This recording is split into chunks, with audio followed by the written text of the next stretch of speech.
দেউচা পাচামি নিয়ে শুধু বীরভূম না, সারা রাজ্য তথা সারা ভারতবর্ষের মানুষকে থাপ্পা দিয়েছে। কয়লা যদি আমরা বাজারে বিক্রি করি তাহলে প্রকল্পটি আর্থিকভাবে লাভবান প্রকল্প হবে। থাপ্পা এবং মিথ্যার উপরেই সরকারটা চলেছে। কতজন ট্রাইবাল চাকরি পেয়েছে, কতজন নন ট্রাইবাল চাকরি পেয়েছে, ভুয়ো পাট্টা দেওয়া হয়েছে, অনেক বাস্তবতা নেই। সেই প্রকল্পটাকে দেখিয়ে আসলে মানুষের সঙ্গে প্রতারণা হেরে গেছে। তো এখন খনি কিসের ওখানে? কয়লার কও তো ওখানে নেই। গত কয়েক বছর ধরে রাজ্য রাজনীতিতে বাংলার শিল্প সম্ভাবনা বা শিল্প উদ্যোগ নিয়ে বারবার প্রাক্তন মুখ্যমন্ত্রী মমতা বন্দ্যোপাধ্যায় যে প্রজেক্টটির কথা সবার সামনে নিয়ে এসেছেন সেটা হলো দেউচা পাচামির কয়লা শিল্প, কয়লা প্রকল্পের কথা।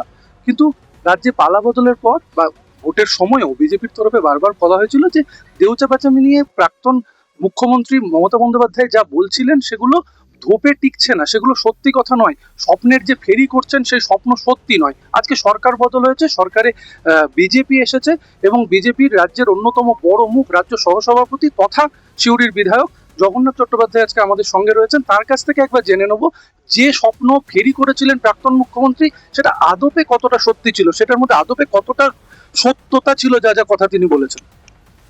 দেখুন, ওটা কোনো স্বপ্ন ছিল না, ওটা দিবা স্বপ্ন ছিল।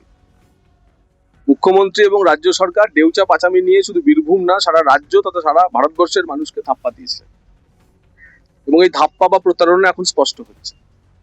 দেউচা পাচামিতে 800 মিটার থেকে 1.2, 1.3 এমনকি 2 কিলোমিটার নিচে কয়লা আছে, তার উপরে আছে শুধুমাত্র পাথর। তার ফলে এত পাথরকে সরিয়ে তারপর নিচ থেকে কয়লা তুলে এবং যে গ্রেডের কয়লা আছে সেই গ্রেডের কয়লা তোলার পর সেই কয়লা যদি আমরা বাজারে বিক্রি করি তাহলে প্রকল্পটি আর্থিকভাবে লাভবান প্রকল্প হবে না। বিরোধী দল হিসেবে আমরা বারবার বলেছিলাম যে কয়লা তোলার এই প্রকল্প হচ্ছে বলে, এটা কয়লা খনি হচ্ছে বলে এই ধাপ্পাবাজি আপনি মানুষকে দেবেন না। কিন্তু ধাপ্পা এবং মিথ্যার উপরে এই সরকারটা চলেছে। আমাদের সরকার আসার পরেতে আমরা ওখানে মানুষের সঙ্গে যে প্রতারণা হয়েছে সেই প্রতারণা নিয়ে কয়েকটা বিষয় আমরা জেলা প্রশাসনকে তার ডিটেল স্ট্যাটাস রিপোর্ট তৈরি করতে বলেছি।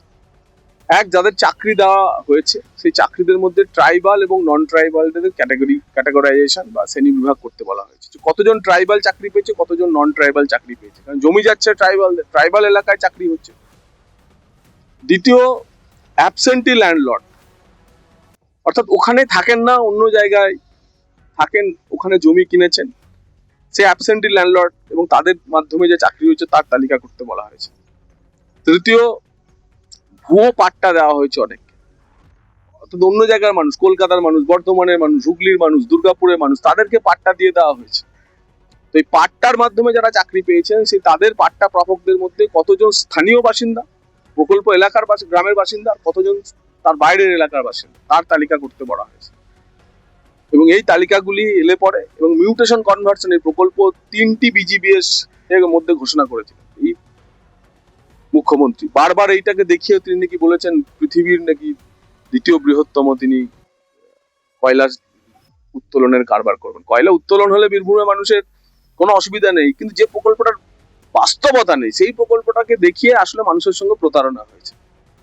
আমরা এটার পুরো রিভিউ করা হচ্ছে, পর্যালোচনা করা হচ্ছে, ডিটেলস রিপোর্ট জেলা প্রশাসন পিডিসিএল তৈরি করবে।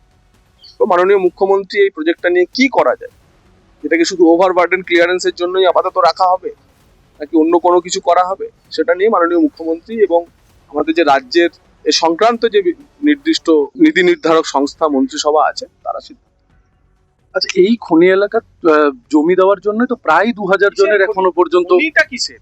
হেরে গেছে তো এখন। খনি কিসের ওখানে? কয়লার কও তো ওখানে নেই। মানে খনির কোনো প্রশ্নই নেই।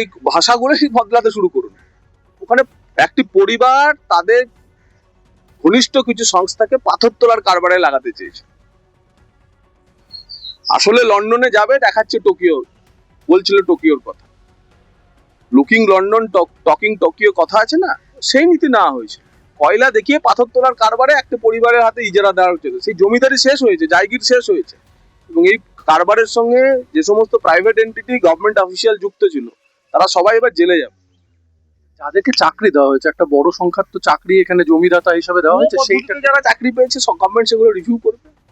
যারা যৌথভাবে গভর্নমেন্ট একটা প্রকল্প ঘোষণা করেছে, ঘোষণা করার পর যারা বৈধভাবে চাকরি পেয়েছে তাদের চাকরি থাকবে, কিন্তু ভুয়ো যাদের চাকরি হয়েছে, যাদের চাকরি প্রাপক তারা অরিজিনালি চাকরি পাওয়ার কথা না, তৃণমূলের চাকরির দোকানে গিয়ে যারা চাকরি কিনেছে তাদের চাকরি নিয়ে গভর্নমেন্ট রিভিউ করবে। আমরা কথা বলছিলাম জগন্নাথ চট্টোপাধ্যায়ের সঙ্গে, তিনি স্পষ্ট জানালেন যে স্বপ্ন দেখানো হয়েছিল সেটা স্বপ্ন না, সেটা দিবা স্বপ্ন। যে কয়লা খনির কথা বলা হয়েছিল সেটা কয়লা খনি নয়, সেখান থেকে কিছু ব্যক্তি স্বার্থ চরিতার্থ করার লক্ষ্য ছিল প্রাক্তন মুখ্যমন্ত্রী মমতা বন্দ্যোপাধ্যায়ের। বীরভূম থেকে প্রতিদিন.in এর রিপোর্ট, সৌরভ চক্রবর্তী।